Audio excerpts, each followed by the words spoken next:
Olá, tivemos aqui um pequeno problema de última hora da tecnologia. Pedimos desculpa às pessoas que estiveram aqui à nossa espera.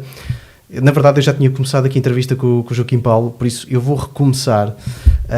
Não vai ser tão bom, eu acho, porque ele teve aqui um início mesmo brutal, mas eu acho que ainda pode ser melhor, não sei, vamos ver. De qualquer das maneiras, bem-vindo à primeira edição de Quem És Tu Filho.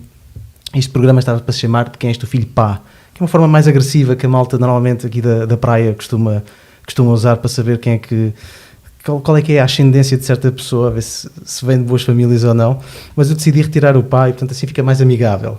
De qualquer das maneiras, isto é um programa que eu quero fazer para conversar com pessoas interessantes, no fundo é isso. As pessoas que eu quero chamar para este programa têm que ser pessoas interessantes, mas também têm que ter alguma ligação com a Nazaré. Estes são os dois únicos critérios que eu tenho, e de qualquer das maneiras eu acho que vou conseguir aqui um bom leque de convidados.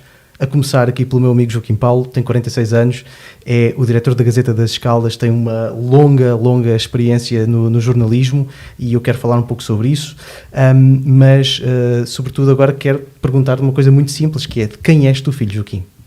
Olá Samuel, olá a todo o nosso vasto auditório de 4 ou 5 pessoas.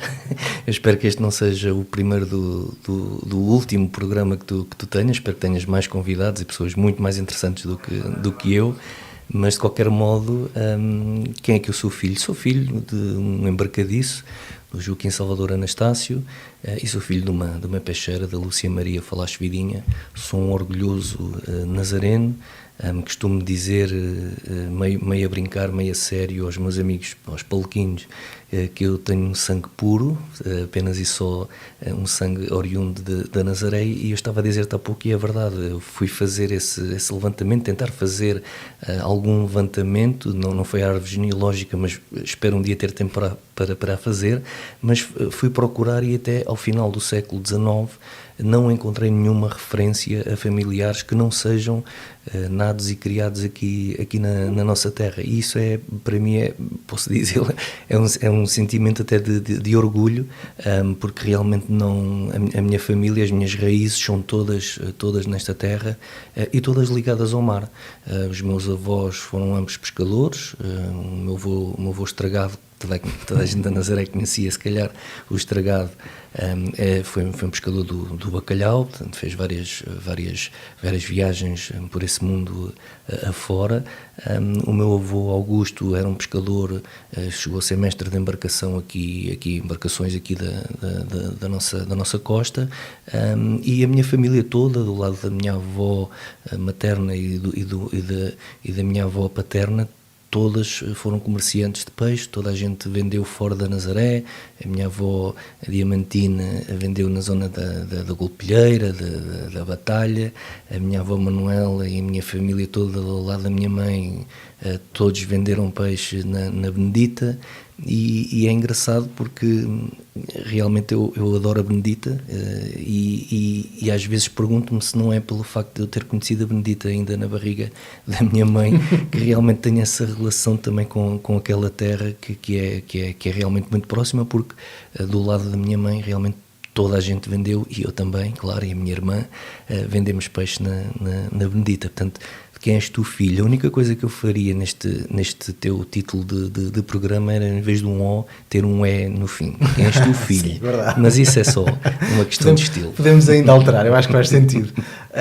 Mas, de facto, tu tens toda essa família, tens esta ligação ao mar desde pequeno, e isso era algo que eu gostava de perguntar. Queria também que falasses um bocado sobre a tua avó. A tua avó, que estende peixe no estendal da Nazaré. Para quem não conhece, nós já estávamos a falar disto antes, mas eu quero que tu repitas, porque esta senhora tem uma entrevista épica na TVI que vale a pena ver, pois eu talvez consiga pôr links para este material que deve ser visto, mas é uma figura icónica. Neste momento, se escrever Nazaré no Google, para além das ondas gigantes, aparece o rosto desta senhora, que é a avó do Joaquim, e eu queria falar um bocado sobre isto, sobre a tua família, porque de facto as pessoas não têm passado fácil, mas tu particularmente, tu tens alguns eventos que são complicados na vida de uma pessoa, ou seja, tu perdes o teu pai cedo, tu perdes... sim, fisicamente, exatamente. Junto de mim, sim. Perdes a tua mãe muito, muito cedo, Falavas-me ainda há pouco a tua avó, não é? Que se torna viúva também com cerca de 40 anos, 40. não é? Ou seja, há um trajeto, infelizmente, de mortes muito precoces na tua família, né? No caso da tua mãe, que eu sei que te abalou bastante, como não poderia deixar de ser, mas eu imagino o que é que terá sido essa luta da tua avó numa sociedade, não é que não é tão fácil como agora, não é que não tens ajudas de agora. Como é que tu achas que isso marca também o teu percurso? Porque tu és uma pessoa, eu estou a falar demasiado, eu sei que não devia estar a fazer isto, mas isto é um programa para amigos de qualquer das maneiras, mas tu és uma pessoa que realmente, em inglês és um homem do hustle, não é? És uma pessoa que vai à frente e pega nas coisas e não tem medo de trabalho e não te negas e não tens medo de seguir em frente, e queres trabalhar, estás sempre ativa, tens uma capacidade incrível, mas como é que achas que estes eventos de certa forma conseguem explicar um bocado essa necessidade que tu tens de enfrentar a vida e de encará-la? Eu acho que é mais do que isso, Samuel. Eu acho que é isso que me fez ser o que sou. Não tenho dúvida nenhuma que foi o percurso, quer do lado do meu pai, da família do meu pai, quer do lado da minha mãe, que realmente me transformou naquilo que eu sou, para o bem e para o mal, mas acho que sou um lutador, alguém que não desiste, e isso é uma inspiração que recebi, nomeadamente a minha avó Manuela, como eu te dizia há pouco, é realmente uma mulher que só sabe trabalhar. Ela tem 87 anos e ela felizmente está completamente autónoma, continua a vender. Para mim aquilo não é o estendal, é o estendarte. Para mim é o estendarte. Claro. Foi ali que eu também fui criado, e naquela lota tão bonita ali em frente, andava a brincar lá em cima a correr e ir buscar os talões quando ela conseguia comprar o peixe. Portanto, são tudo recordações muito, muito marcantes, e a minha avó realmente é um exemplo, porque ela ficou viúva com 40 e poucos anos. O meu avô tinha 51, 52, como o avô Augusto, quando faleceu, e ela ficou. Claro que os 3 filhos já estavam criados, obviamente, e já tinham a vida deles toda ligada ao peixe e ao trabalho, mas ela ficou sozinha e sempre nos transmitiu. Às vezes nem é preciso por palavras, mas pelos atos dela, da resiliência. Hoje em dia a palavra resiliência está na moda, mas eu desde que me conheço que sinto que estou numa família, que é do lado do meu pai, que é do lado da minha mãe, de pessoas resilientes, lutadoras, que não se resignam, que não se deixam ficar, que procuram sempre soluções para os problemas, umas vezes melhor, outras vezes pior, cometendo os nossos erros, porque todos nós cometemos erros na vida, mas sobretudo com esses valores de acreditar que o trabalho é a base de tudo, é a base da nossa existência, da nossa família, das nossas relações, e sobretudo é isso. A minha avó realmente teve uma infância muito difícil. Ela, quando a minha mãe faleceu, eu ia todas as quintas-feiras ia ter com ela a Benedita e trazia para Nazaré, porque ela fazia questão de continuar a vender lá na praça, e ela contava-me que quando era pequenina, portanto com 8, 9, 10 anos, ela andou a pedir. Ela tinha, portanto, a família dela não tinha dinheiro para nada, e ela, pequenina, tinha que ir pedir para Alcobaça, para aqui, para lá. Ela ia vender a pé para a Benedita, por exemplo. Ela chegava-me a dizer que ali em Évora de Alcobaça, quando nós passávamos do carro lá ao pé de uma casa, ela dizia-me: olha, era ali que a avó ficava, ao pé das vacas e dos bois, e ficava ali, um senhor deixava a avó dormir ali, e eu punha o peixe assim tapadinho, e depois via no outro dia, e ela ia a pé vender para a Benedita. Portanto, enfim, queria ver se não me emocionava muito a falar, mas realmente ela está aí, está rija, tem 87 anos e está perfeitamente autónoma, não precisa de nós para nada. Ela é muito engraçada, porque ela fica muito triste, como eu ficaria se os netos e os bisnetos não a fossem visitar com a frequência que ela quer, mas depois, quando nós lá vamos, ela só precisa de passar os olhos por nós e depois diz-nos logo: vai-te embora. Portanto, esta é a expressão que eu ouço mais da parte dela. A partir do momento que ela me vê, pôs os olhos em vista, está tudo bem, não é? Acabou, vai-te embora que eu tenho que vender, tenho que trabalhar. Exatamente. Pá, é incrível, isso é mesmo incrível. Eu sei que tu emocionas-te muito a falar sobre isto, pá, e depois eu também me emociono, não, mas atenção, isto não é aquele programa do Daniel Oliveira que vai chorar, não é nada disso, mas eu também me emociono porque a minha avó também era exatamente igual, era exatamente igual, portanto eu tenho... As tuas origens são as mesmas que as minhas? Completamente, ou fomos seja, vizinhos exatamente, fomos vizinhos, e eu estava a dizer isto antes de nós termos tido aquele problema técnico que não nos deixou aqui iniciar a sessão, mas de facto, pronto, o Joaquim Paulo tem uma importância muito grande no percurso da minha vida, ele quer dizer, foi um tutor fundamental em tomadas de decisão estratégicas na minha vida e, portanto, temos esta relação e, de facto, partilhamos um meio que é muito parecido. De qualquer das maneiras, uma das coisas que eu me lembro, quando tu tinhas a eterna paciência para maturar enquanto teenager, não é?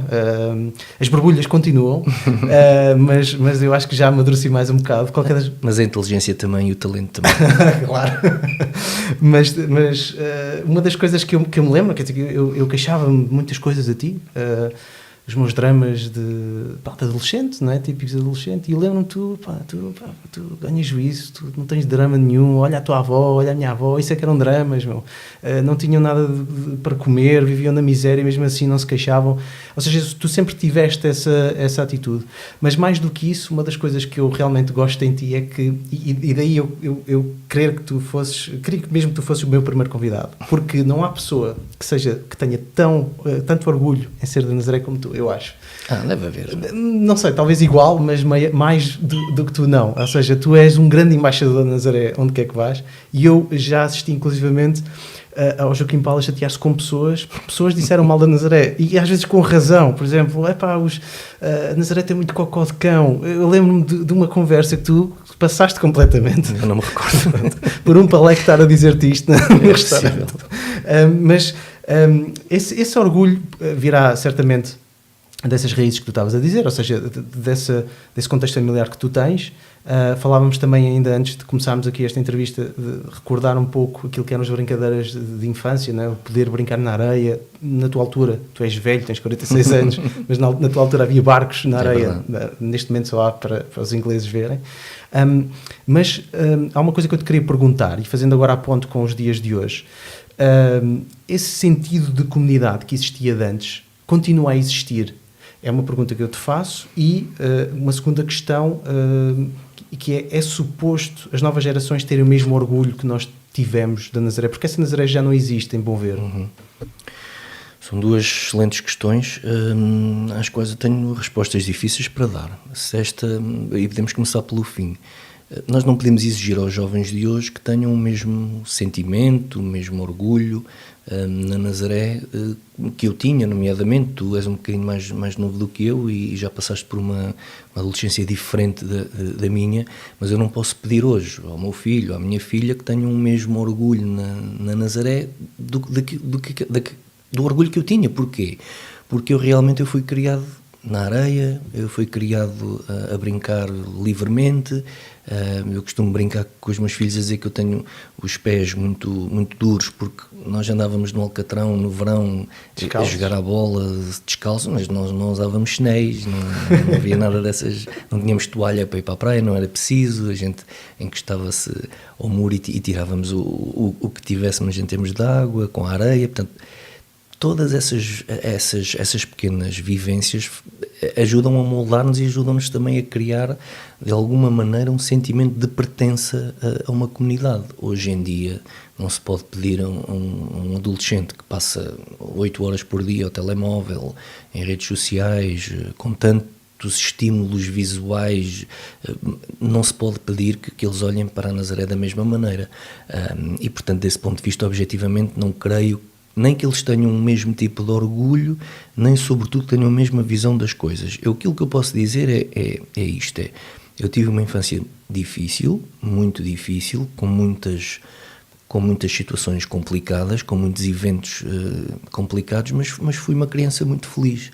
E com pouco nós fazíamos muito. Nós brincávamos às caricas na areia, íamos ali à Praça Sousa Oliveira e as caricas da Schweppes e de outras marcas que os estrangeiros consumiam ali na esplanada, nós apanhávamos, íamos para a areia, fazíamos pistas e brincávamos. Quer dizer, isto hoje em dia é uma coisa impensável. Eu fiz isso com a minha filha mais nova, a Camila, que há uns 2 ou 3 anos, e ela achou um piadão estarmos a brincar ali ao pé de casa e estarmos a jogar às caricas, não é? Quer dizer, pronto, e estas coisas, enfim, acho que ajudam muito a moldar aquilo que é a nossa perspectiva também sobre a nossa terra. É evidente que a Nazaré de hoje não é a Nazaré dos anos 70, nem dos anos 80, em que eu cresci. Não vejo o sentimento de comunidade que havia, não posso dizer que... Eu fui criado ao pé da tua mãe, ao pé do teu pai, naquela rua. Naquela altura, naquela época, as pessoas não fechavam a porta, as portas estavam todas abertas. Eu lembro-me da minha avó Diamantina estar a assar peixe e a tua mãe ia lá e Diamantina, assas-me aí qualquer coisa. Claro que sim, hoje em dia isso começa a ser cada vez menos visível, haver esse sentimento de partilha, de comunidade, de família. Eu dou-te só mais um exemplo. Se me acontecesse alguma coisa, a minha mãe sabia logo. Sim. E não havia telemóveis. Exatamente. Nem telefones às vezes havia, mas bastava alguém me reconhecer, olha, partiu a cabeça, olha, aconteceu-lhe qualquer coisa, foi atropelado, e rapidamente, em comunidade, a informação chegava e resolvia-se o problema. Exatamente, quer dizer, e isso... Acredito, mas isso é o sinal dos tempos, se calhar também, mas não tenhas dúvida de uma coisa, o facto de cada vez menos pessoas viverem na zona histórica da Nazaré, claro que isso limita muito esse sentimento de pertença, de comunidade, é quase um sentimento grupal que deixou de existir, e eu ainda tive a sorte de crescer realmente com uma comunidade muito mais próxima, com muitas dificuldades, com pobreza se calhar, mas em que as pessoas acho que se ajudavam um bocadinho mais, eram menos egoístas do que são hoje em dia. A minha mãe tem uma história que eu quero partilhar contigo, que é muito interessante, que ela variava e então com 3 anos ou 4 anos fugia, não é? Fugia. E então ela um dia foge para onde? Foge, como via a minha avó ir muitas vezes ao santuário lá acima, então ela quis ir ao santuário. O que é que acontece? O senhor que estava no elevador conhece, lá está o espírito comunitário, conhece, olha, o que é que tu estás aqui a fazer? Quero ir à Nossa Senhora da Nazaré a rezar. Está bem, então ficas aqui comigo até alguém te vir buscar. E entretanto, não é? Lá chegou, quando a minha avó, onde é que está a minha menina? Claro. Lá lhe chegou aos ouvidos de que ela estava no elevador, que estava tudo bem para ir lá buscá-la.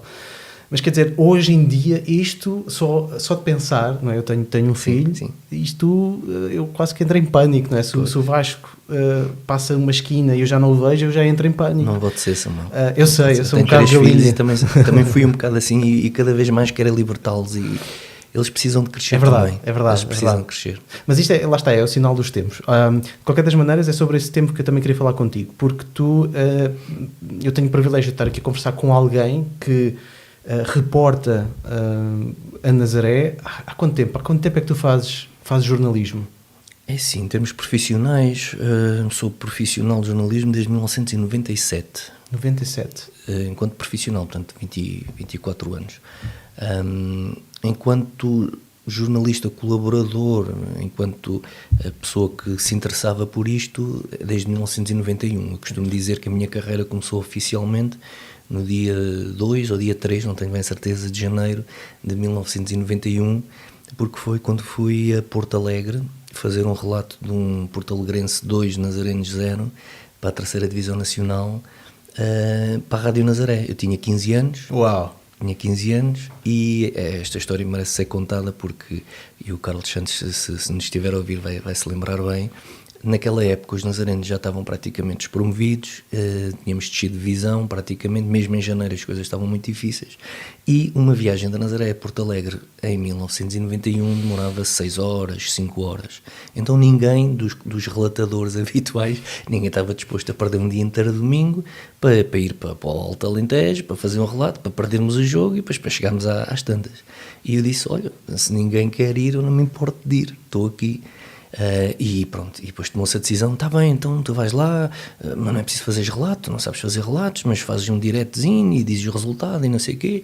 E eu até fiquei um bocado ofendido porque eu sabia fazer relatos, eu gravava desde pequenino, que eu gravava os meus relatos e aos meus amigos ia para a escola a fazer relatos, e portanto eu sabia fazer um relato, mas então tenho 15 anos, mas eu sei fazer um relato. E então pronto, a gente chega a Porto Alegre, fui com o Zé Luís dos Santos Ferreira, um grande amigo que agora está a passar uma fase difícil e a quem mando um abraço muito, muito sentido. E curiosamente, fazendo um parênteses, o filho dele é o melhor amigo do meu filho, portanto é curioso as voltas que a vida dá. Bom, mas chegamos a Porto Alegre e no primeiro direto já ninguém me calou. Eu comecei a fazer o relato, já não disse nada a ninguém, comecei a fazer o relato e aquilo correu tão bem que fiz o relato todo. Perdemos o jogo, é verdade, mas pronto, fiz o trabalho. E é aí que eu dou quase que o meu pontapé de saída. Portanto, há 30 anos, fez agora 30 anos que fiz esse meu primeiro relato e, portanto, há 30 anos, digamos que eu me sinto jornalista. Que andas nisto a vir à frente, muito bem. É realmente incrível e aí vê-se o teu talento, não é? Foi aí que, ok, este puto se calhar tem aqui um jeitinho para isto. Eu nunca achei que tivesse muito talento. Isto é ela ser humilde. Não. Eu já disse isto a várias pessoas que me dizem também o contrário, mas é a minha opinião e vale o que vale. Eu não acho que tenho um talento por aí além, acho que tenho uma grande capacidade de trabalho, isso tenho. Portanto, eu sou muito mais mal comparado, e por amor de Deus, não é isso que eu quero fazer, mas mal comparado é um bocadinho como comparar o Messi com o Ronaldo. O Ronaldo é 95% de trabalho e 5% de talento. O Messi é 5% de trabalho e 95% de talento. Não digo que um é melhor do que o outro, nem vou entrar por aí, é só para vermos que eu também não me sinto que seja especialmente talentoso, ao contrário, por exemplo, da tua geração, de ti, da Sílvia, até do Ricardo, do Edir, dessa malta toda, que realmente dava prazer estar com vocês e crescer também com vocês, porque vocês eram todos super talentosos, podiam não querer trabalhar muito, e tu então não querias trabalhar nada, mas tinham um talento que transbordava, e portanto isso também inspirava a mim, ao Sequeira, ao Balau, ao Quinzé, e a toda essa equipa tão saudosa, realmente a querer fazer um jornal a sério, e fizemos. E fizemos, sim, devemos passar aí se tivermos tempo, porque o tempo voa. Eu tenho tantas coisas para te perguntar, mas a minha pergunta é mais nesse sentido, que é, de facto, é um privilégio estar a falar contigo porque tu realmente há 30 anos que acompanhas a Nazaré, ou seja, tens um olhar jornalístico e, no fundo, histórico sobre o que aconteceu aqui. Se eu tivesse de pedir, isto é um exercício muito lixado, mas se eu tivesse de pedir para traçar as grandes diferenças, e nós já falámos sobre a questão comunitária, por exemplo, mas se nós tivéssemos que traçar as grandes diferenças do que era a Nazaré há 30 anos e a Nazaré atual, o que é que... Epá, isto é muito difícil. Eu se estivesse desse lado agora, estava a chamar-me nomes. Mas qual seria, assim, para além desse sentido comunitário, o que é que mudou mais? Não é bem o jornalista que vai falar, é mais o nazareno, que podemos chamar saudosista, podemos chamar o que vocês quiserem, que não me ofendo por isso. Eu gostava muito mais da Nazaré dos anos 80 e 90 do que gosto da Nazaré de hoje em dia. E isto até pode chocar algumas pessoas, mas pronto, é a minha opinião. A Nazaré, a partir do momento em que começa a crescer desmesuradamente em termos de imobiliários, não é? Começa a crescer para tudo quanto é canto. Quer dizer, eu quando era pequenino o Areal era o Areal. Quer dizer, nós hoje em dia a gente vem do sítio a pé e vai a descer ali para o pé da Torre do Urbissol, onde eu vivi muitos anos, e a gente olha cá para baixo e vê-se construção, quer dizer, é quase a 360 graus, quer dizer, é uma coisa impressionante. Perguntam-me assim, mas os tempos são assim, pá, que sejam, mas eu tenho o direito de não gostar de ver a minha terra completamente ocupada, selvaticamente, erraticamente tantas vezes, ruas que não acabam, casas que estão a bater uma com a outra, quer dizer, foi um descontrole absoluto do ponto de vista da construção, que realmente deixou-nos aqui na mão de 3 ou 4 pessoas, 3 ou 4 figuras, e a Nazaré deixou-se um bocadinho acorrentar por essa realidade. enfim, e essa é a principal diferença que eu vejo. Nas pessoas há uma evolução normal. É preciso termos a noção de que a partir da minha geração praticamente todos os miúdos iam estudar para fora. Portanto, isso abriria obviamente muito mais os horizontes e deveria ter aberto até muito mais os horizontes à própria terra, e é isso que às vezes eu não consigo perceber, porque nós temos tanta gente com tanta qualidade em tantas áreas. Nós temos ministros, juízes, diretores de jornais, desportistas, advogados, temos em todas as áreas, em professores universitários, designers, em tudo. Nós temos talento a transbordar. Nós somos realmente uma terra de gente diferente. Nunca digo que somos melhores nem piores do que ninguém, mas somos diferentes. Temos qualquer coisa que realmente nos distingue, mas depois não conseguimos trabalhar em conjunto. É muito difícil construir coisas aqui na nossa terra. Construir um projeto aqui é mesmo muito complicado. E isso custa-me. E eu, olhando para trás, acho que era mais fácil, há 30 anos, fazer alguma coisa de marcante na Nazaré relativamente aos dias de hoje. E dou-te só um exemplo. A Rádio Nazaré. A Nazaré chegou a ter 2 rádios. A Oeste FM e a Rádio Nazaré. Rádio Costa Oeste, era assim que se chamava. E a Rádio Nazaré, quer dizer, uma terra com esta dimensão chegou a ter 2 rádios, não é? Isto nos anos 80, isto é exemplificativo que realmente quando as pessoas querem, quando a comunidade se junta e as pessoas têm orgulho nas coisas, é possível fazer coisas diferentes. Hoje em dia a gente quer ter uma rádio e é o que é, quer dizer, é a dificuldade que é. As pessoas afastaram-se muito da Rádio Nazaré, com muita pena minha, e temos essa dificuldade realmente em comunidade de conseguir trabalhar. Porquê? Porque as pessoas estão muito mais egoístas, estão muito mais isoladas, se calhar dão mais valor hoje a bens materiais do que se dava há 30 anos, e talvez seja essa a grande diferença que eu noto, porque o resto da Nazaré sempre foi uma terra de turismo. Quer dizer, não se descobriu agora que a Nazaré é uma terra turística, não. Quer dizer, se quisermos fazer uma análise mais profunda, podemos ir ao tempo do Estado Novo e perceber que a Nazaré foi realmente uma imagem de marca do Estado Novo, e fomos utilizados também pelo regime para poder propagandear o país, e perdemos, e tu se calhar nem tens noção disto, mas a Nazaré perde posicionamento até estratégico enquanto concelho a partir do momento em que a gente perdeu o comboio do Porto de Abrigo. Quando o Porto de Abrigo vai para Peniche não era nada comparado com a Nazaré, e eu continuo a achar, a minha teoria que eu tenho, também tenho teorias da conspiração e essa é a minha, que realmente Salazar não quis construir o Porto de Abrigo na Nazaré porque queria manter a Nazaré como uma imagem da terra sofrida, dos homens que morriam à beira-mar, das mulheres na praia, e portanto era melhor para ele, na estratégia comunicacional dele, fazer o Porto de Abrigo em Peniche, que praticamente não existia enquanto localidade, em vez do maior porto de pesca do país, um dos maiores, que na altura era a Nazaré, realmente ficou para trás, e nós perdemos esse comboio, e depois perdemos também outro comboio, já no início dos anos 80, não fomos capazes de perceber a dinâmica, que foi realmente do ensino superior. Peniche ficou com a escola que a Nazaré não quis, e isso é um erro histórico. Estratégico, já não conseguimos tão facilmente recuperar. Nunca mais. Exatamente. Sim, essa teoria do Salazar é interessante. Eu por acaso também tive, já não sei quem é que partilhou isso, mas supostamente mesmo com a fábrica da Simpor, considerou-se realmente também ver aqui o Porto Abrigo para ver a transferência de produto, e realmente foi negado pelo Salazar. Portanto, se calhar deve ter aí... Havemos de trazer se calhar cá o Dr. Pedro Penteado para falar sobre isto um dia. Está na minha lista, e ele tem que vir cá a este podcast, porque ele também é filho de alguém que tem raízes aqui na Nazaré. De qualquer das maneiras, eu voltava um pouco atrás. As diferenças que tu sublinhaste aí são, e quero pegar nessa parte. Tu falaste na questão de termos realmente uma geração que está muito preparada, não é? Que foi estudar para fora. Mas a verdade é que grande parte dela também ficou por lá, não é? Ou seja, e isso voltamos aqui, eu não queria estar a entrar em grandes questões políticas, porque este podcast, não vou dizer que é político, porque isso não existe, há política em todo o lado, mas não queria entrar muito por aí. Mas a verdade é que nós temos um problema, que estavas a dizer, que é um problema imobiliário neste momento, ou seja, a malta que quer realmente vir para cá viver, É difícil, as casas são muito caras. Eu próprio passei por isso agora. Estou há 2 anos para comprar cá uma casa, finalmente conseguimos comprar, mas custou-nos os olhos da cara.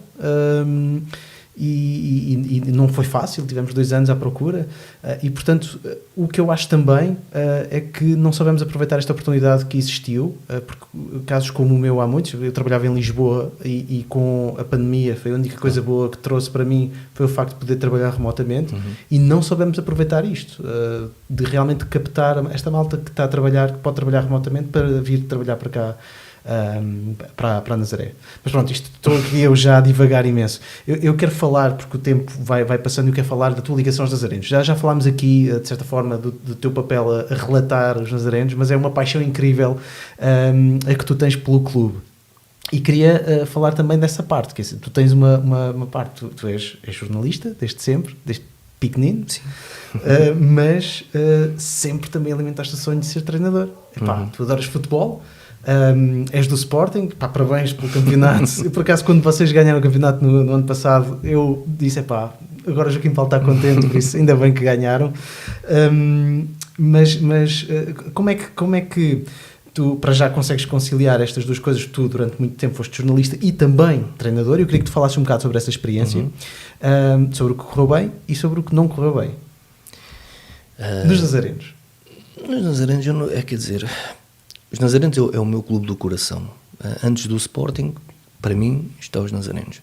Admito que muitas pessoas digam que primeiro são do Benfica e depois dos Nazarenos. Eu, para mim, não. Para mim, primeiro está os Nazarenos e depois, então, está o Sporting. Eu cresci a ver os Nazarenos quase na alta roda do futebol. Eu vi o jogo da Liguilha contra o Académico de Viseu, em 1981, tinha 5 anos e pouco. Vivi essa liguilha toda porque foi com o meu pai ver os jogos a Matosinhos, a Évora, a Viseu. Portanto, corremos o país. Eu conheci boa parte do país com o meu pai a ver jogos dos Nazarenos.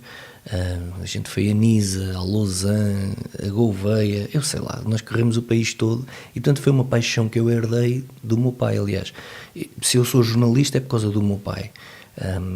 O meu pai viveu poucos anos connosco, mas deixou-me uma influência gigante. Eu sou do Sporting por causa dele, sou dos Nazarenos por causa dele, e sou jornalista porquê? Porque o meu pai comprava os jornais todos os dias. Ele comprava todos os jornais que havia, ele ouvia todos os relatos, ele via todos os programas de televisão, e portanto isso influenciou-me indiretamente a gostar daquela área.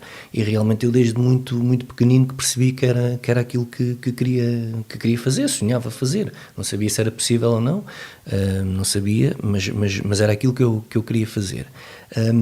E voltando aos Nazarenos, realmente foi isso. Eu cresci a ver o clube com o campo cheio, o Campo Velhinho. Campo Velhinho aqui em baixo. Cheio, grandes tardes, muitas desilusões também, como é evidente, mas muitas vitórias, o campo cheio, um sentimento de comunidade incrível, que só realmente quem viveu aquelas tardes, aquelas manhãs com os júniores no Campeonato Nacional, quer dizer, a ganhar ao Benfica, quer dizer, só quem viveu quem jogou naquele campo. Eu tive a sorte, a felicidade de ainda ter jogado 3 ou 4 jogos naquele campo. Realmente é que pode perceber a dimensão do que é aquele clube. Depois fez-se realmente um erro que hoje em dia é fácil de perceber que foi um erro estratégico, foi retirar o clube do coração da vila e levá-lo lá para cima. Pronto, foi um erro estratégico, mas hoje em dia se calhar é fácil dizê-lo, mas esse é realmente o ponto que marca o fim da imagem de marca que o clube tinha, que era realmente as outras equipas tinham medo de vir cá jogar. Sim, entravam, passavam no túnel, já estavam a perder 1-0. Isto é verdade, e eu tenho muitos amigos de fora que me dizem, ainda hoje de manhã me disseram isso. E portanto, quando nós passamos lá para cima, aliás, há uma história que eu tenho que confirmar um dia, mas eu acho que posso aqui contar. Os Nazarenos foram o primeiro clube do distrito a ter uma rede em torno do campo. Eu acho que isto diz tudo. Ou seja, Que piratas. exatamente, anos 60 talvez, qualquer coisa assim, deve ter havido alguma invasão de campo, qualquer coisa. Aquilo era muito agreste. Exatamente, e então foram obrigados, fomos o primeiro clube do distrito a ter que circundar o terreno de jogo com uma rede. Epá, isto é delicioso, não é? Eu conto só mais um pequeno episódio da rivalidade ginásio de Alcobaça Nazarenos. 78, 79, se não me falha a memória, 3 jornadas para o fim do campeonato, nós já tínhamos descido à terceira divisão, o Alcobaça já não podia subir à segunda ou à primeira, já não me lembro, mas a época toda resolvida. O jogo não acabou, houve invasão de campo. Eu acho que isto é delicioso. É delicioso, quer dizer. E hoje em dia, eu ainda fui ao Alcobaça ver jogos com o meu pai, lembro-me de haver pancadaria da grossa no final do jogo, um 3-3 que empatámos, uma chuva torrencial, empatámos 3-3 no último minuto. Epá, ok, as pessoas vão dizer, isso era pouco civilizado. Epá, está bem, mas havia emoção, havia sentimento, havia realmente as pessoas defendiam aquilo em que acreditavam. E hoje em dia tenho muita pena, o que eu tenho mais pena é realmente das pessoas da Nazaré não terem orgulho no seu clube, não têm, não. Por mais que digam, eu gosto muito dos nazarenos, não sei, está bem, ok, então o que é que fazes para ajudar o clube? Já foste diretor, já foste treinador, já foste jogador, já fizeste alguma coisa de concreto? E tal, mas depois pagam 100 euros para ver o Benfica, 80 euros para ver o Sporting. Isso eu não compreendo. Uhum. Essa é uma diferença, mas lá está, isso também tem agora muito a ver com o que nós estávamos a falar, quer dizer, e eu queria chegar aí. Uma das coisas que também explica este afastamento das pessoas é o movimento associativo que acabou por morrer, não é? Não há realmente plataformas nem sítios para que as pessoas possam estar em conjunto e sobretudo também nem sequer há uma apetência das pessoas para falar, para conversar, para haver conversas, ou seja, eu vejo que tu és daquele clube, por isso já não és do meu clube, portanto eu não quero conversar contigo. Portanto, isto polarizou-se de uma tal forma. E também em termos políticos a mesma coisa, és deste partido, não és daquele, portanto eu nem sequer vou dirigir a palavra, e polarizou-se de tal forma que nós acabamos tristes, fechados em casa à noite no inverno, enquanto que os nossos pais, se calhar tu, de certa forma, tu passaste pelo sótão, por exemplo, sim. Criaste, não é? És fundador de uma um dos fundadores de uma coletividade que ainda existe. E a minha geração já não tem isso, quer dizer, nós não criamos associações, nós preferimos estar a ver Netflix em casa e a falar por Messenger uns com os outros e não nos juntamos para fazer coisas. E isso também acaba por se refletir naturalmente nos nazarenos, não é? Porque é um reflexo disto que se passa. Reflete-se no clube e reflete-se também até na nossa vivência. Eu vou-te só dar um exemplo. Eu quando tinha 12, 13, 14, até aos 18 anos, nós íamos todos os dias ao café. Depois do almoço, juntávamos todos, íamos todos ao café. E conversávamos efetivamente, e falávamos, e discutíamos. Comprávamos o jornal, eu comprava ao Público todos os dias. Os meus amigos também compravam jornais. Comentávamos coisas, ouvíamos a conversa do lado e a gente metia-se na conversa daquela mesa. Enfim, hoje em dia realmente as pessoas preferem vir para o Facebook e fazer o que fazem, né? E isso realmente, de alguma maneira, ficamos mais pobres. Temos... Como é que eu ia dizer isto? Hoje em dia temos tudo, e tu falavas há pouco da geração mais preparada. É verdade que é a geração que estudou mais, não sei se é a geração mais preparada, certo. Porque eu às vezes brinco um bocadinho, especialmente com as minhas filhas, e digo-lhes, vocês têm que saber copiar, vocês têm que fazer cábulas, porque se vocês fizerem cábulas e não forem apanhadas, vocês são super inteligentes e vão resolver problemas daqui a amanhã. É verdade, quando estiverem nas empresas, quando tiverem isto, vocês vão resolver problemas. As pessoas não querem, nas empresas a gente não quer pessoas que estejam completamente formatadas, isto é para fazer by the book, assim. Não, nós queremos pessoas que resolvam situações, que não bloqueiem à primeira vista. E eu fiz muitas cábulas. Claro que 90% ou mais das cábulas que eu fiz eu não as usei por medo, obviamente. Mas o facto de fazer cábulas, eu estava a estudar. Exatamente. Portanto, esta é a questão. Lá está. Portanto, enfim, é outra forma de ver as coisas. Eu acho que hoje em dia as pessoas realmente, estudam mais, tiram mestrados, tiram doutoramentos, mas podem ser menos sábias do que eram. Mas eu queria voltar aos nazarenos. Sim. Eu tenho milhões de coisas para te perguntar, mas eu queria te perguntar aos nazarenos porque eu próprio não sei muito bem o que é que aconteceu. A verdade é que não aconteceu nada de extraordinário. Sim, eu sei que não, mas para mim o grande espanto é o seguinte: tu fazes um trabalho incrível na BIA e eu esperava que acontecesse o mesmo, ou melhor, também eu, nos nazarenos, mas não aconteceu. depois... Em determinados aspectos, não é? Sim. Porque isto não são só resultados. Pois não. E eu acho que as pessoas julgam muito pelo resultado. Se a equipa subiu divisão, se desceu... a minha análise não é essa. A minha análise é perceber, e eu não quero estar a ser injusto para ninguém, eu quando saio da Bira e venho para os Nazarenos era um clube que estava a definhar completamente, que tinha tido no ano anterior o ano mais gravoso de sempre em termos de formação, tinha tido 80 atletas inscritos, se eu não estou em erro. Quer dizer, o cenário que eu venho encontrar, eu e os meus amigos, o Marco Bartilor e o Henrique, que foi as pessoas com que eu me rodeei mais para me ajudarem, era um cenário mesmo muito adverso. E no primeiro ano as coisas correram bastante bem. Fizemos um torneio com Benfica, Sporting e Porto que montámos em 2 meses, Benfica, Sporting e Belenenses que montámos em 2 meses. Em termos desportivos conseguimos ter mais 20 ou 30% de atletas, começámos a tentar fazer um trabalho. Depois o que é que aconteceu? Há uma indefinição em relação à direção, se vai, se fica, se há uma mudança, se não há, e as coisas arrastaram-se tanto no tempo que quando as eleições ocorrem, que eu já não tenho a certeza, mas acho que já foi em agosto, quando isso acontece, quando entra uma nova direção, na qual eu também estive envolvido na criação dessa solução, para não deixar o clube morrer, já tínhamos perdido muitos atletas e treinadores naquele ano que poderiam ser muito importantes para nós, para os nossos objetivos desportivos. Ainda assim, continuamos a crescer, continuamos a ter mais atletas, continuamos a trabalhar, continuamos a fazer coisas. Ok, no final da época, é verdade, descemos em 3 escalões, em júnior, juvenis e iniciados. É verdade, mas às vezes é importante dar um passo atrás para depois começar a construir alguma coisa, e se calhar aquele primeiro ano que até correu bem demais, porque subimos em iniciados e em termos de atletas e correu tudo relativamente bem, mas na verdade na base aquilo não estava assim tão bem.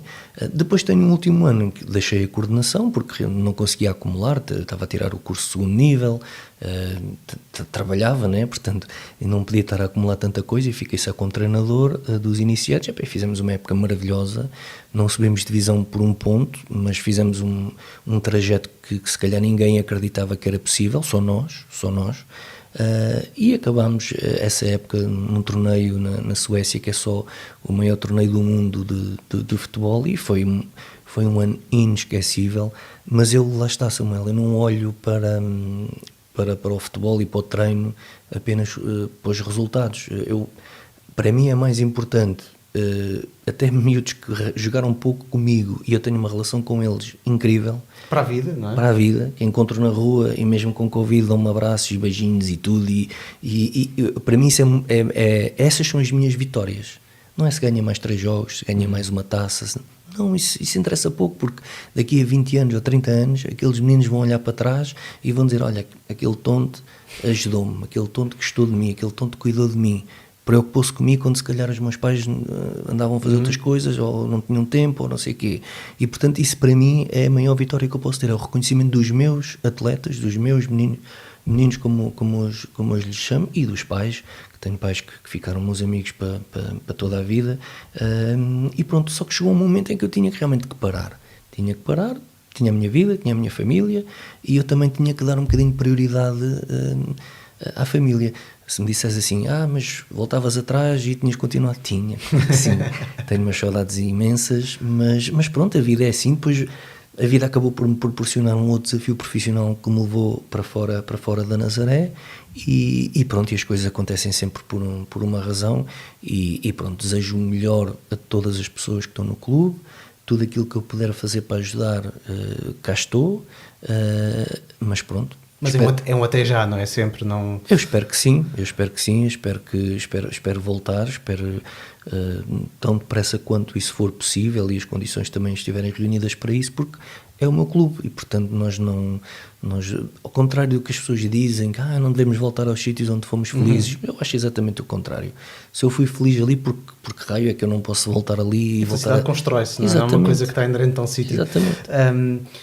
Eu quero ainda falar contigo, porque isto aqui foi, eu acho sempre extraordinário tu teres conseguido arranjar essa quantidade de tempo para dedicar a esse projeto, porque é uma coisa que gasta imenso tempo, tu vais-me dizer investes, etc. Mas realmente é uma opção. Tu podias estar no sofá a descansar, Claro. podias estar a ler, podias estar a ver um filme, mas decides mesmo estar a aturar não sei quantos putos, que não é uma coisa nada fácil.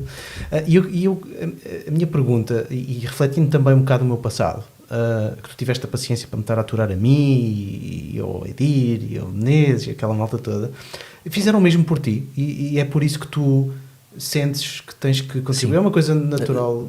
Olha, eu nunca pensei nisso dessa maneira, mas às vezes começo a pensar, né?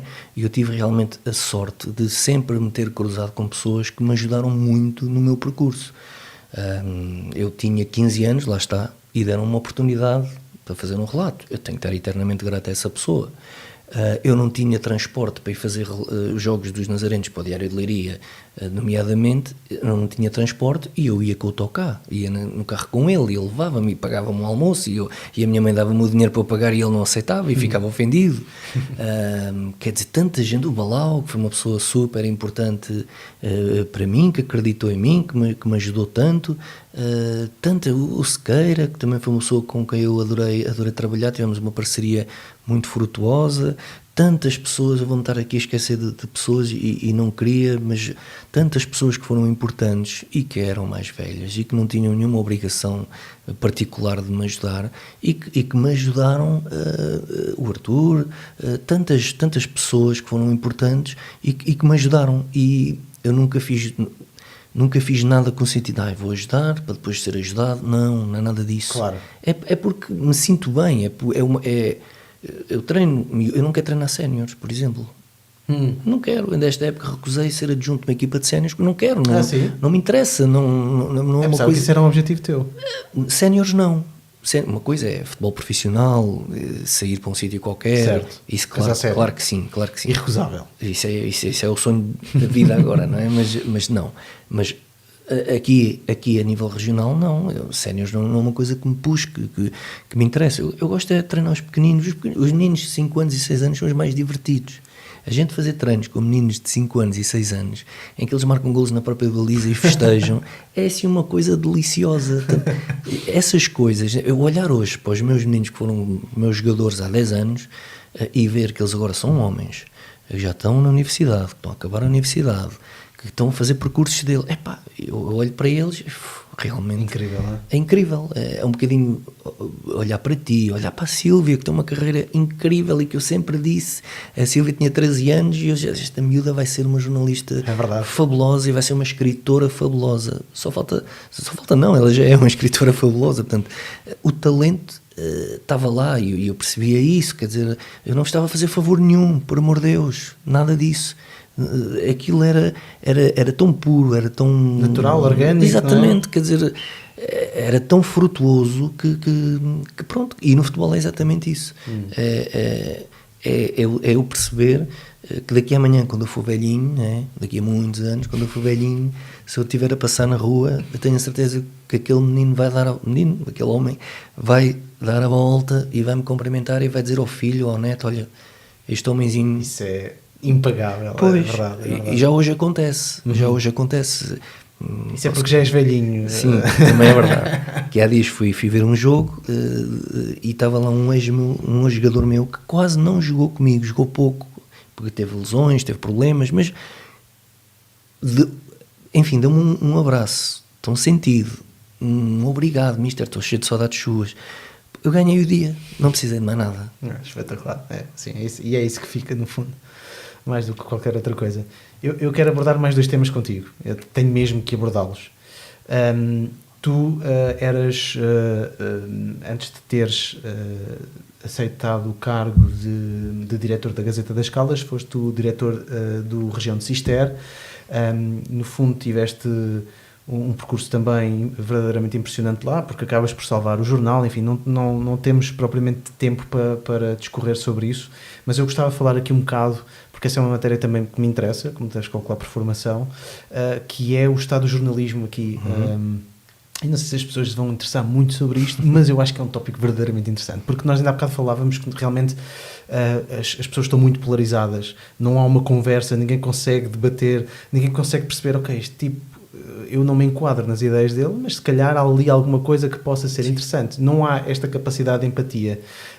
E eu acho que, em grande parte, o facto de a comunicação social, particularmente a imprensa regional e local, está a sofrer uma pressão bastante grande.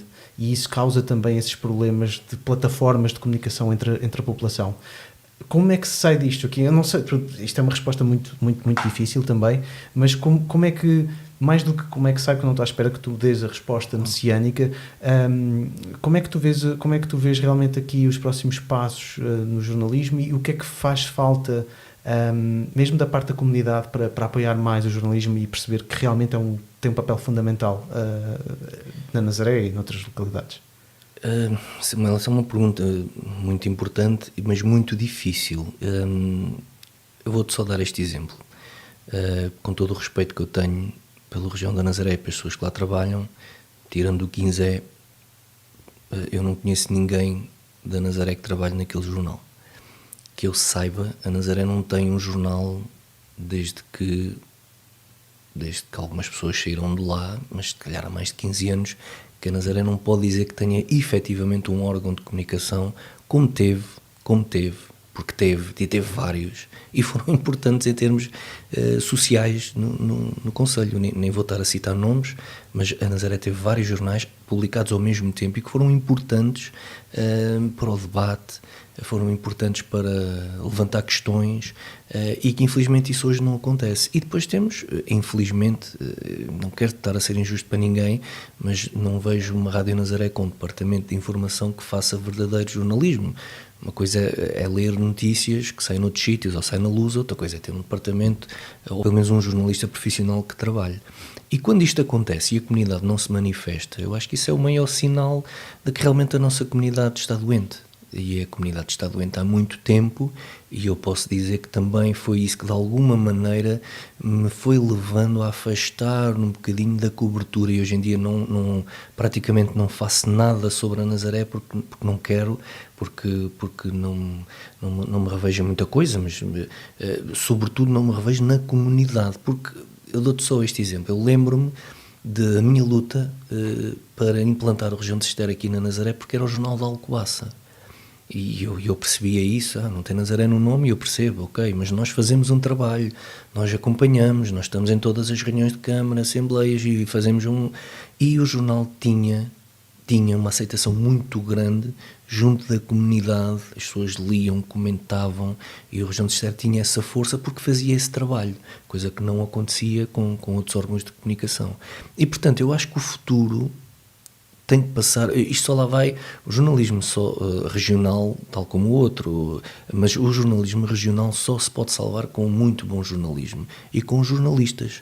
Nós não podemos continuar neste ciclo em que os jornais têm estagiários e que copiam os press releases e que os colam diretamente nos jornais. Há jornais que estão a fazer isso. Eu hoje estava a ver um jornal concorrente do meu e achei aquilo lastimável, porque tu mandas um press release, eles nem corrigem os erros. Aquilo é copiar e colar, está fechada uma página, siga. E, portanto, eu pergunto assim, mas como é que a gente pode vender jornais, vender assinaturas, ter publicidade, se estas coisas não têm massa crítica, se isto não tem jornalismo? E depois nós, quando tentamos fazer jornalismo, as pessoas, pois, mas é que eles publicam tudo, e tu só publicas não sei o quê, e ainda estás a fazer perguntas. Pois, o meu trabalho é fazer perguntas. Quer dizer, isto é muito difícil, e é sobretudo muito mais difícil quando temos uma sobrecarga de redes sociais brutal. As pessoas não querem jornalismo, Samuel. As pessoas não querem, as pessoas querem palco para se exibir, palco para mostrar, palco para se afirmar. Tu hoje em dia vês pessoas que quase querem funcionar como órgãos de comunicação. Quer dizer, um golfinho apareceu não sei o quê, o Sporting foi campeão. Começamos a ver aqui uma espécie de jornalismo do cidadão completamente deturpado, que nos leva a uma demissão quase completa do público perante os jornalistas profissionais. E, portanto, nós estamos às vezes pergunto, nós estamos a trabalhar para quem? Quem é que está disposto? Porque depois também temos muitas responsabilidades nisto, não é? Nós, jornalistas, demos o nosso trabalho de graça, nós pusemos tudo nos sites, eu já disse isto meio a brincar, meio a sério, para mim, eu fechava o Facebook dos jornais todos, acabava. Nós estamos ali para vender jornais, nós estamos ali para vender assinaturas, não estamos ali para estar a chegar a 50 mil pessoas numa notícia.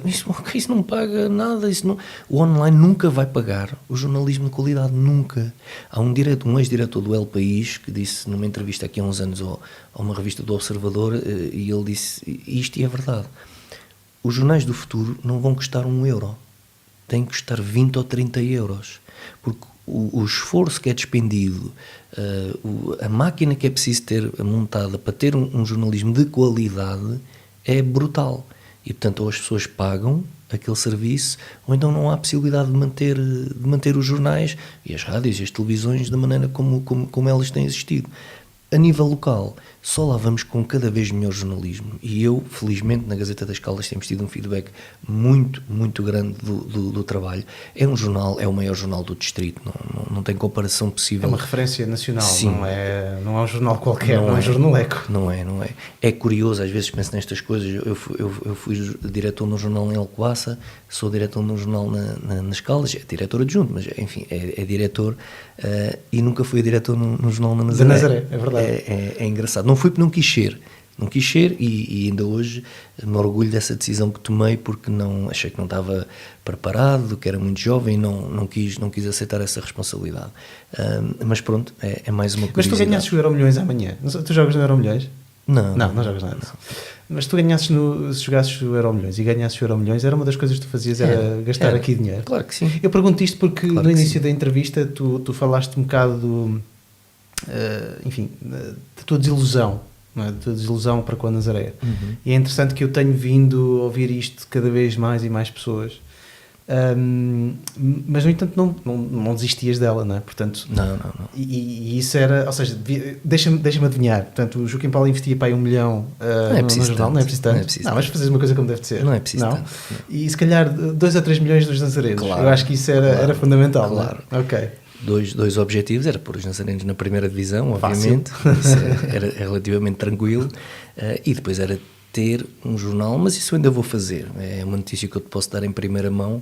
Eu ainda vou fazer um jornal nesta terra, pode demorar mais 5, mais 10, mais 20, não sei, mas haverei de voltar a fazer um jornal nesta terra, ou ter uma rádio, ou qualquer coisa, porque...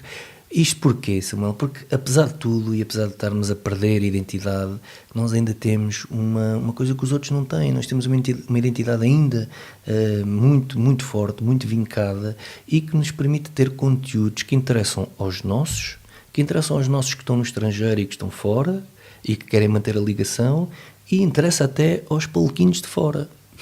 Porque é verdade, eu há bocado estava-te a dar este exemplo, e é verdade. Eu, quando trabalhava em Alcoaça, e às vezes ia fazer reportagens a empresas, ou o que fosse, saía do jornal, ia a uma empresa, e o que é que eles estavam a ouvir durante os meses de Carnaval? Estavam a ouvir a Rádio Nazaré. Em Cascos de Rolha, sei lá, em Lisboa, não sei o quê, e eu, realmente, ou seja, isto pode ser capitalizado. Nós só temos é que perceber que modelo de negócio é que temos que encontrar para financiar isto, porque público há. E os melhores programas da Rádio Nazaré que eu ouvia eram os programas do António Henriques, os vossos programas do Olhos em Bico, que era uma coisa genial. Como é que era o outro programa que o Henrique também participava? Pronto, mas... E o programa que tu fizeste também, não é? De debate, mas lá está, que é uma das coisas que falta. Não há programas de debate, ou seja... Neste momento não há uma plataforma onde as pessoas possam confrontar ideias, e isso é triste. Porque não há coragem. Não há coragem. As pessoas não têm coragem. E depois é uma coisa que estavas a dizer há pouco, e é verdade. Não há capacidade de encaixe para haver debate. Porque eu posso discordar de uma pessoa e posso continuar a respeitá-la. Aliás, eu faço isso todo, se calhar por defeito de profissão. Como nós temos sempre que ouvir os dois lados, este copo pode ser visto, está meio cheio, está meio vazio, e cada pessoa tem a sua interpretação desta realidade. E se calhar por esse defeito de profissão, as coisas às vezes não são bem como nos pintam, vamos lá ouvir o outro lado, então vamos perceber aqui mais ou menos como é que é. Hoje em dia as pessoas não estão para isso. As pessoas, se acham que aquele tipo é corrupto. E acabou. E chamam-lhe corrupto. Sem provas, sem nada. Quer dizer, as ideias pré-concebidas, os preconceitos, hoje em dia é uma coisa demasiadamente evidente no nosso dia-a-dia, e isso torna-nos piores pessoas. Nós, em vez de valorizarmos os outros, nós parece que estamos sempre à procura de qualquer coisa para pisar nos outros. Se vamos ao centro de saúde, ou se vamos à cama, e se não somos bem atendidos, meu Deus, livre de reclamações, eu fui mal atendido por aquele senhor, quando às vezes aquele senhor se calhar só estava a fazer o trabalho dele e não pôde atender porque estava ao telefone a receber outra pessoa. Quer dizer, não há um mínimo de tolerância. Eu acho que falta empatia, não é? Sim, e falta muita tolerância na nossa sociedade, e isso, pronto, se calhar aqui é um bocadinho mais vincado, a questão do nome do teu programa também é interessante por aí. Nós somos uma terra de famílias, basta uma pessoa de uma família se chatear com outra e a outra família deixa toda de falar com aquela. Temos que evoluir um bocadinho nesse sentido, e sermos todos um bocadinho mais pacientes. Podemos discordar e continuar a ser amigos. Eu costumo dizer até aos meus melhores amigos, eu quero é que vocês me digam quando acharem que eu estou mal. Porque eu, quando vocês estiverem mal, eu digo-vos, e já disse a muitos amigos meus, fizeste isto mal, fizeste aquilo mal, tens que melhorar. E eu acho que isso é ser amigo, e nós confundimos muito, mas muitas vezes temos, aquele é meu amigo porque me bate nas costas e diz que eu sou muito bom e não sei o quê. Não. São aqueles que têm a coragem de dizer as coisas difíceis, não é? Exatamente. E são esses que te fazem evoluir. Exatamente. E daí eu prezar tanto a tua amizade por mim, porque de facto tens essa questão de transparência, tens a dizer dizes no bom sentido, ou seja, é para eu evoluir, para ser uma melhor pessoa. E eu acho isso muito interessante. Última pergunta, porque são 8h10, já passámos o tempo, e não é por isso, é porque custa-me imenso, porque tu tens sempre tanta coisa para fazer. Mas eu queria te fazer uma pergunta, que é, o início do programa foi com a pergunta de quem és tu filho, mas eu agora queria te perguntar o que é que achas que quando fizerem essa pergunta aos teus filhos, eles vão dizer sobre ti. Essa pergunta não se faz. Não sei, às vezes penso nisso e olha, por acaso foi engraçado, quando me despedi da BIR, quando fizeram a minha equipa, os pais e outras pessoas me fizeram um almoço de despedida e me fizeram uma data de ofertas. Aquilo que eu lhes disse era que a única coisa que daqui a amanhã, quando eu morresse, a única coisa que eu gostava de ser recordado era que tinha sido um bom pai. Mais nada. E chega. Joaquim Paulo, muito obrigado por teres aceitado aqui este meu convite. Foi mesmo um prazer gigante. Eu quero trazer-te mais vezes aqui. Eu espero que tu aceites este meu convite. Porque há muita coisa que é importante nós discutirmos, não só sobre a tua vida em si, mas sobre a tua visão desta terra, que eu gostava de ouvir, e sobretudo gostava que as outras pessoas ouvissem, porque eu já conheço bastante do teu pensamento. Mas muito obrigado por teres vindo. Obrigado, Samuel. Obrigado e até à próxima.